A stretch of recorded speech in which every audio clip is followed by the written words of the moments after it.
প্রথমত লক্ষ্যকণ্ঠে গীতাপাঠ হয়নি, যে মানুষ এসেছিলেন 5,000-এরও কম রেজিস্ট্রেশন, যা আমরা যদি সব মিলিয়ে 10,000-ও ধরি, সুতরাং লক্ষ্যকণ্ঠে তো গীতাপাঠ হয়নি। দ্বিতীয়ত গীতাপাঠ করা, চণ্ডীপাঠ পাঠ করা তো খুব আনন্যাচারাল কিছু নয়।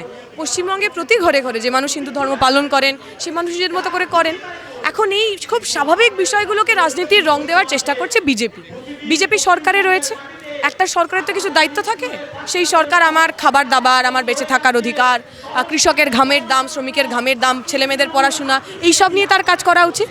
যেখানে আমার দেশে প্রতিদিন 3 জন করে কৃষক আত্মহত্যা করেন, গত 9 বছরে 1 লাখ কৃষক মারা গেছেন, সেখানে সেই কৃষকদের কথা না বলে যখন বিজেপি গীতাপাঠ, অমুক পাঠ, চণ্ডীপাঠ, রাম মন্দির, লক্ষণ মন্দির এসব করার চেষ্টা করেন, সেটা করে আসলে মূল যে এজেন্ডা, জীবন জীবিকার যে এজেন্ডা, সেই এজেন্ডাটাকে গুলিয়ে দেওয়ার চেষ্টা করেন। নরেন্দ্র মোদীরা জানেন, বিজেপিরা জানেন, সাধারণ মানুষের যে প্রশ্ন, সে প্রশ্নের উত্তর তাদের নেই। তাই এই সমস্ত করে যাতে মানুষ ভুলে থাকেন, যাতে মানুষ প্রশ্নগুলোকে না করতে পারেন, তার প্রচেষ্টা ওরা। একেবারে যাই ব্রিগেডে কিন্তু আমরা এইভাবে দেখিনি, গীতাপাঠ ব্যক্তিগত বাড়িতে, ধর্মস্থানে, কিন্তু এইবার একেবারে ব্রিগেডে। আসলে এই প্রশ্ন তো শুধু বিজেপিকে করলে হবে না, তৃণমূলকেও তো করতে হবে। আমরা 3 মাস আগে থেকে বলে আসছি যে ইনসাফ সভার যে সমাপ্তি অনুষ্ঠান, সেটা ব্রিগেডে হবে। মমতা ব্যানার্জি এখনও বলছেন আমাদের উনি দেবেন না, আমাদেরকে পারমিশন দেবেন না। সেখানে কি করে বিজেপিকে উনি গীতাপাঠের পারমিশন দেন?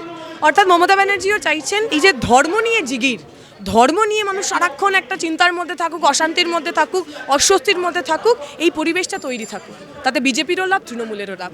আমরা যখন ইনসাফ যাত্রার হয়ে বেকারের কথা বলবো, বাচ্চা ছেলেমেয়েদের পড়াশোনার কথা বলবো, তাতে মমতা ব্যানার্জিরও সমস্যা, নরেন্দ্র মোদীরও সমস্যা। একদম তাই। শঙ্করাচার্য উপস্থিত ছিলেন, একদম শেষের দিকে আমরা শঙ্করাচার্য উপস্থিত ছিলেন, বলেছেন কলকাতা এই সাধু সন্ন্যাসী মঠ মন্দির একেবারে ওই আঙ্গিকের পীঠস্থানই তো। আমরা এমন একটা রাজ্য, যে রাজ্যে শ্রীরামকৃষ্ণ জন্মেছেন, শ্রী চৈতন্য জন্মেছেন, বিবেকানন্দ জন্মেছেন।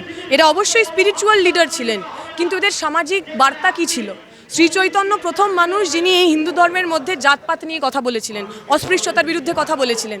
বিবেকানন্দ আমাদের শিখিয়ে গেছেন যে আসলে ধর্মের নামে জিগির তোলা দরকার নেই, মানুষের কর্মটাই তার আসল জিনিস।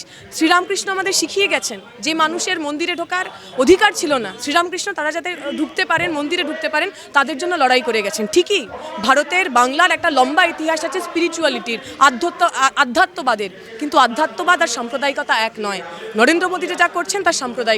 বিবেকানন্দ, রামকৃষ্ণ, চৈতন্যদেবরা যা শিখিয়ে গেছেন সেটা স্পিরিচুয়ালিটি, সেটা আধ্যাত্মবাদ। একদম শেষ করব আমার স্পেসিফিক দীপশিতাদি, একটা কথা, আপনি এতগুলো কথা মমতা ব্যানার্জির বিরুদ্ধে বললেন, কিন্তু জোট ধর্ম পালন হবে তো? জোট তো তখন পালন হবে যখন যারা আমার জোটে রয়েছে তারা বিজেপি আরএসএস এর রাজনীতির বিরুদ্ধে কথা বলবে। মমতা ব্যানার্জি বলেছেন আরএসএস সঙ্গে ওনার কোনো সম্পর্ক নেই।